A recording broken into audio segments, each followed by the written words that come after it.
ఈటెల రాజేంద్ర గారు మీరు మాట్లాడుతా అన్నారు కదా 5 minutes. మీరు మాట్లాడతారా లేకపోతే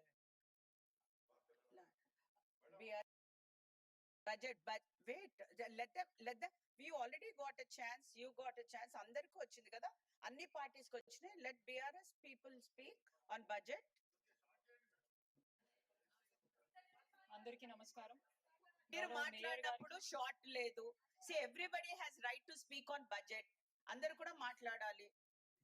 అందరికీ నమస్కారం. గౌరవ మేయర్ గారికి, డిప్యూటీ మేయర్ గారికి, అధికారులకి, సహచర ఎక్స్ అఫీషియో మెంబర్స్ కి అండ్ కార్పొరేటర్లకి అందరికీ నమస్కారం. ముందుగా బడ్జెట్ కంటే ముందు ఈ కౌన్సిల్ ద్వారా మేయర్ గారికి ధన్యవాదాలు తెలియజేసుకుంటున్నాము.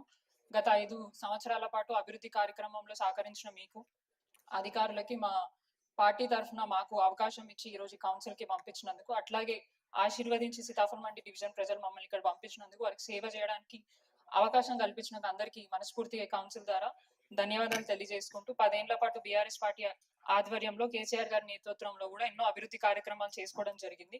దాంట్లో 9.5 ఏళ్ల పాటు హైదరాబాద్ జిహెచ్ఎంసీ ప్రాంతాల్లో కూడా ఎన్నో అభివృద్ధి కార్యక్రమాలు చేసుకున్నాం. సో పార్టీ తరఫున, మా కార్పొరేటర్ల తరఫున కేసీఆర్ గారికి ధన్యవాదాలు తెలియజేసుకుంటూ, మీరు ఏదైతే బడ్జెట్ ప్రవేశపెట్టారో దాంట్లో బడ్జెట్ లోనే అంటే ఇంకో పబ్లిక్ కన్వీనియన్స్ అని చెప్పేసి 27 crores దానికి ఇచ్చారు సార్. దాంట్లో పబ్లిక్ టాయిలెట్స్ కానివ్వండి, దాని గురించి మాట్లాడుతూ అసలు మా దగ్గర గతంలో ఉన్న టాయిలెట్స్ ప్రాపర్ గా మెయింటైన్ చేయట్లేదు పబ్లిక్. ఇప్పుడు కొత్తగా రీసెంట్ గా కాంట్రాక్టర్ ఫోన్ చేసి కొన్ని కన్స్ట్రక్షన్స్ చేస్తాం పబ్లిక్ కి సంబంధించిందని అన్నారు. అసలు మా దగ్గర అట్లాంటి కన్స్ట్రక్షన్ అంటే పబ్లిక్ టాయిలెట్స్ కన్స్ట్రక్షన్ చేయడానికి ఎటువంటి స్కోప్ లేని పరిస్థితిలో మరి బడ్జెట్ కేవలం ఇక్కడే కాదు, ఉన్న హైదరాబాద్ ప్రాంతంలో ఎక్కడెక్కడైతే పబ్లిక్ టాయిలెట్స్ కడుతున్నారో వాటి మెయింటెనెన్స్ ప్రాపర్ గా ఉండట్లేదు, ఇబ్బందికరమైన సిచ్యువేషన్ ఉంటుంది. మరి ఈ బడ్జెట్ అంతా ఎక్కడ పోతుంది ఏంటిది అనేది ఒక డౌట్ అనేది అందరికి ఉన్న విషయం. అండ్ మీరు పెట్టిన దాంట్లో రోడ్స్ మెయింటెనెన్స్ లో సిఆర్ఎంపీ అన్నారు. సిఆర్ఎంపీ ఆల్మోస్ట్ ఆల్ అయిపోయి 1.5 year పైన అవుతుంది. మరి దాని మీద ఇప్పుడు దాకా ఎటువంటి క్లారిటీ లేదు, అది వచ్చిందా రాలేదా. నెక్స్ట్ ఇప్పుడు రోడ్స్ మెయింటెనెన్స్ లో సిఆర్ఎంపీ అనేది ఉంటుందా, వారి పాత్ర ఉంటుందా అనేది ఒక క్లారిటీ. ప్లస్ అడ్వర్టైజ్మెంట్ లో కూడా మనకు వచ్చే రెవెన్యూలో అదొక మేజర్ భాగం. సో అది కూడా తగ్గించినట్టు మాకు అనిపిస్తుంది. అది కూడా ఒకసారి క్లారిటీ ఇస్తే బాగుంటుంది. అండ్ అదే కాకుండా గతంలో మేయర్ గారి నేతృత్వంలో కొన్ని కమిటీస్ వేయడం జరిగింది, advertisement, sanitation and street dogs అని చెప్పేసి. ఇప్పటిదాకా ఆ కమిటీస్ ఎటువంటి ప్రోగ్రెస్ కనిపించట్లేదు. ఇవి మనకు మేజర్ ఇష్యూ. అండ్ రీసెంట్ గా స్ట్రీట్ డాగ్స్ వల్ల మనం చాలా ఇబ్బంది పడుతున్నాం, అది ప్రతి ఒక్కరికి వచ్చే ఇబ్బంది. అప్పుడు స్టాండింగ్ కమిటీలో ఉన్నప్పుడు శివారు మున్సిపాలిటీస్ ప్రాంతంలో ఉన్న ప్లేసెస్ లో కొన్ని ప్లేసెస్ ఐడెంటిఫై చేసి కొద్దిగా అగ్రెసివ్ ఉన్న డాగ్స్ ని మనం అక్కడ షిఫ్ట్ చేద్దాం అన్నారు.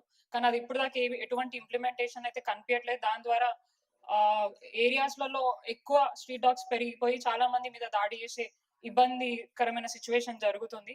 అండ్ రీసెంట్ గా మీరు ఇస్తా అన్న బడ్జెట్ ఏదైతే 2 కోట్ల దాంట్లో ఇప్పటిదాకా మాకు ఓన్లీ 1 కోటి మాత్రమే శాంక్షన్ అయినట్టు కనిపిస్తుంది. ఇంకో కోటి 10 రోజుల వ్యవధిలో అది కంప్లీట్ అవుతుందా లేదా అన్న క్లారిటీ కూడా ఒకసారి ఇస్తే బాగుంటుందని నా ఒక రిక్వెస్ట్. అండ్ రీసెంట్ గా జరిగిన ఈ మున్సిపాలిటీ మర్జర్ ఏదైతే ఉందో సార్, దాంట్లో 150 నుంచి 300 చేసిన క్రమంలో చాలా మంది అధికారులను మేము ట్రాన్స్ఫర్ చేయడం జరిగింది. దాంట్లో ఇంజనీరింగ్ డిపార్ట్మెంట్ ని తీసుకుపోయి శానిటేషన్ వాళ్ళని తీసుకొని వచ్చి ఇంజనీరింగ్ లో కలిపారు. సో వారికి అవగాహన కొద్దిగా లేట్, అంటే అవన్నీ తెలుసుకొని వర్క్స్ చేసేంత వరకు చాలా ఇబ్బందిమైన సిచ్యువేషన్ అక్కడ మాకు ఎదురవుతుంది. సో దాన్ని కూడా, ఎందుకంటే 10 రోజుల తర్వాత మిమ్మల్ని అడిగే వాళ్ళు ఎవరు లేకుండా పోతారు, మీదే రాజ్యం నడుస్తుంది కాబట్టి ఖచ్చితంగా మీరు దాన్ని దృష్టిలో పెట్టుకొని మాకు ఎటువంటి ఇబ్బంది కాకుండా చూడాలి. ఎందుకంటే అకౌంటబిలిటీ అనేది ఉండాలి కాబట్టి ఇప్పుడంటే మేము అడగడానికి అవకాశం ఉంది, తర్వాత మా మాట వింటారో లేదా అన్న బాధ భయం కూడా ఉంది కాబట్టి ఇప్పుడే మేము దీన్ని ప్రశ్నిస్తున్నాం. అలాగే రీసెంట్ గా ఎంటమాలజీకి సంబంధించిన ఒక ఇష్యూ మా దృష్టికి రావడం జరిగింది. వాస్తవానికి అక్కడ ఎన్నో ఇష్యూస్ మా ఏరియాలో ఇప్పుడు మస్కిటో ఇష్యూస్ చాలా వస్తున్నాయి సార్ ఏరియాలలో. అండ్ రీసెంట్ గా అధికారులతో మాట్లాడితే వాళ్ళు వర్క్ మీద ఫోకస్ చేయలేకపోతున్నాం, మమ్మల్ని ట్రాన్స్ఫర్ చేసేస్తూ, అంటే లైక్ మమ్మల్ని ఏఈ నుంచి సూపర్వైజర్ గా తీసుకొస్తున్నారు.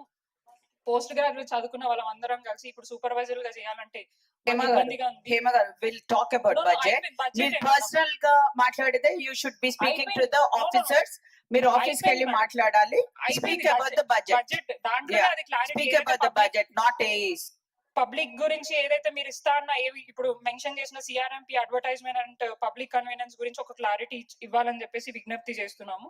దాంట్లో టౌన్ ప్లానింగ్ సెక్షన్ లో కూడా సార్ కొన్ని అవకతవకలు జరుగుతున్నాయి. మేము ఎప్పుడు కూడా ఏమైనా కంప్లైంట్ ఇచ్చేదైనా చేయమన్నా కూడా ప్రాపర్ గా రెస్పాండ్ అవ్వట్లేదు. అది కొద్దిగా చూడమనిగా telling I'm you we are closing it. speaking I'm about the closing it. budget. We are not speaking I am about the closing it, personal madam. issue. We are I am not closing speaking. it. No, నేను ma, we are not speaking about Budget. the particular. Town No, planning you are fees not గురించే speaking about మాట్లాడుతున్నా budget. madam. మీరు అయితే budget వాళ్ళు గురించి మాట్లాడినప్పుడు మీరు లేదు, అవకాశం ఎవ్వరు ఇచ్చారు. కూడా వాళ్ళే మాట్లాడలేదు. explain No, చేశారు. no, nobody వాళ్ళ spoke. division లో We are వాళ్ళు speaking JP about the sir budget. మాట్లాడేటప్పుడు First budget మాట్లాడాలి. JP సార్ No, no, మాట్లాడేటప్పుడు మీరు అవకాశం no, no. I ఇచ్చారు. have to give it to somebody else. You need to sit down. You need to sit down. Majid sir.